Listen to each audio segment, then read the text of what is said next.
I don't know how funerals work in other parts of the world, in different religions and faiths, but in an Irish Catholic house like mine was, it's not anymore. We're all seeds in the wind now. But back then, if you died on the Monday, you'd be in the coffin by the Tuesday. You'd spend the Wednesday in the house, open coffin if possible, and you'd be buried by the Thursday. That's how I remember it anyway. I'm probably getting it wrong, but sure, that's the trick with memory. It makes a fool of the truth. So upon my father's death, after a relatively brief bout of the old cancer, he was in the coffin the day after, and the day after that he came to the house. We had to take out the armchair that from in front of the TV so we'd have enough room. We left the sofa in so the old women would have a place to sit while they mourned and gossiped and remarked how he was always a lovely dancer, was your daddy. Thing is with an Irish wake that they don't tell you until it's time is that someone needs to always be in the room with the body for the whole time that they're in the house. Sure, it's bad luck to leave it unattended. How much worse luck could befall them? They're already dead, I thought, but I'm the youngest and my thoughts were moot at this point. As folk filed in and out to say goodbye and say their final piece and to kiss the forehead, the day passed. There was some whiskey drank and lots of tea and a few sandwiches were made and ate. My sister's friend dropped off a pot of stew because who'd want to be cooking at a time like this? It was the day after my oldest brother's birthday, which lent him some fuel for the fire he had had raging for a few years now, and would be a few more till he cooled down enough to have a pint with. He'd headed out as soon as it was polite-ish too. He would have his own wake, a much more furious affair, but that's his story and his for the telling. The talk about the vigil came up in the kitchen where most terrible conversations are had. The living room is a place for civil, friendly talk, a kitchen for serious matters, because it's where the kettle is. I volunteered for the overnight thing, the vigil you'd call it. Suppose out of duty or guilt, given that I'd been absent for almost the entire duration of Dad's illness. The rest of the family handling the day-to-day details while I phoned in support. Either way, I was okay to do it and the rest were okay to let me. I'd never spent much time around dead bodies before. I mean, who does outside of the realm of medical professionals and taxidermists? Who has called to and would want to if they didn't? The last of non-family departed, and those not invigilating went to bed and beyond. I settled in for a night on the sofa with a beer and a book. Were it not for the dead body in the room, I'd have said it was a grand night to be by oneself.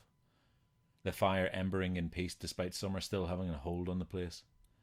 The old women were always cold, so a fire was put on. No oil-fired central heating in our house, oh no.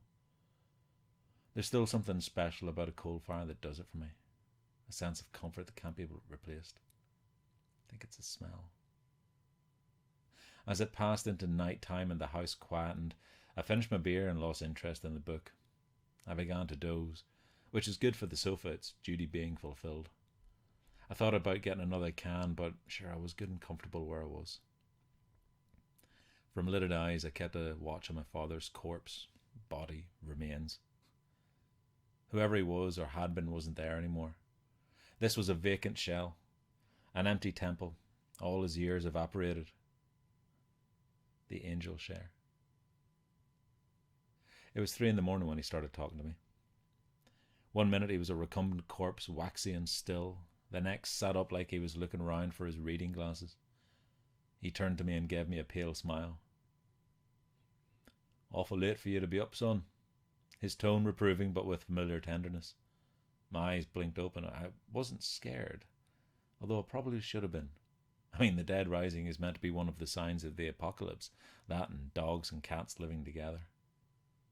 Aye, it is, but someone's got to keep an eye on you, I replied sleepily. What for? It's not like I can get up and walk out the door.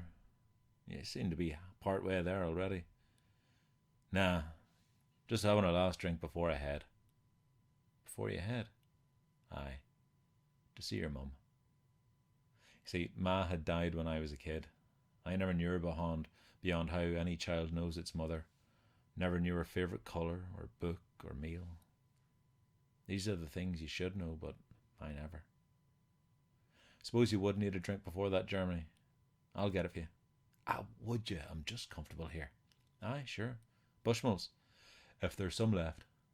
I think Aunt Betty left you some. Oh, that'll be a first. Miracles will never cease. Oh, they will, just Not tonight. I went to the drinks cabinet where Dad kept his whiskey, usually under lock and key, but flung open for the day. He wasn't the biggest whiskey drinker, but drank enough to want to keep a bottle in the house for if ever company wanted one or if he wanted one, and now he wanted one. It would be years before I enjoyed whiskey in much regard, so I got another can from the fridge since I was up anyway.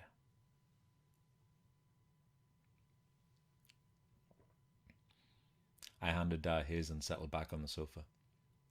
I didn't want to get too close. Is that a bad thing? So, what's new? I asked for want of a witty opener. Oh, not much at all. Just hanging out. Chillin', I think yous kids say. I'm 22. And I'm now an immortal spirit where time is an illusion. This earthly coil is just a figment in the larger vibrational nature of the universe, so you're still a kid from a certain point of view. He talked a lot more now that he was dead. You talk a lot more now you're dead. Yeah, that happens apparently. He was nursing his glass of Bushmills, taking a small sip now and again, relishing in the smell and the taste. What's it like? Being dead? I nodded. Mostly it's listening to static but hearing colours at the moment. That sounds awful. You've got to remember that this, he gestured to himself and me, this is just between. I'm waiting for the next bit. The good bit. Heaven. If you like. It's not all harps and angels and clouds. It's smaller than that. More intimate. Personal. How do you know? How do you know what's coming next if all you can see is static? How do you know you're you? Well, because I am. Because I do. I couldn't really argue with him, I suppose. We didn't have anything to add on top of that, so we both sat in silence for a companionable while. I must be going insane. That's it. Grief, and I don't know, something else is making me hallucinate my dead dad. I said that to myself more than to anyone else who may or may not be in the room. That's a distinct possibility. Granted, this isn't an everyday occurrence, but there's another explanation. What's that? That I've come back from the dead to wreak my revenge upon he who wronged me. He stretched his arms out in front of him in a brains motion. I gave him crickets for that one. Fair enough. But there is another explanation. I'm all ears. Come over here. He beckoned me towards him with his glass, now mostly emptied. I moved to his side reluctantly. As I stood next to him, I suddenly felt like I was 8 again, and in trouble for something. Nervous and yet in awe of the person before me, knowing that they were immeasurably wiser and more powerful than I could ever be. I rested my hands on the edge of the coffin, and he placed a hand over mine. They were warm and kind, not the cold clamminess I'd been fearing. The explanation that you want and the one that you're getting are two very different things. You want this to be some kind of fever dream brought upon by grief and stress and the guilt of you being away while I was sick. I had been away at uni for most of his deterioration, leaving the rest of the family to witness the downfall. He was on the ball, never a stupid man was what was my dad. The explanation you're getting is that I just wanted to see my youngest son one more time, and the angels themselves couldn't stop me. Also, I wanted a drink. There's no whiskey where I'm going. It's not what you wanted, but it's the truth, and you deserve that, son. Tears rose and fell at that one. I was always the crier in the family. I wiped them away best I could. What sort of heaven doesn't have whiskey? It's not heaven, and it's not hell before you start worrying. It's a different place where things like food, drink, sex are all just shadows behind the true joys you can experience. It's like I'm seeing behind the curtain of this universe and being given the chance to explore it forever. With Mum. From a certain point of view. That is beyond vague, but thanks for using Star Wars to soften the blow. He nodded at me in acknowledgement of the sense of pride that had caught the reference. I'm a ghost. Big is what we do. You'd best get some sleep, son. Big day tomorrow, and they'll be putting me in the ground, and you'll need your strength. You're right, but I don't want to say goodbye. You'll see me sooner than you want, and later than you need. I took his glass and put it on the floor next to him. Thanks for the drink. It was your whiskey. A drink is more than the drink. I suppose it is. Night, Dad. Night, son. Be good.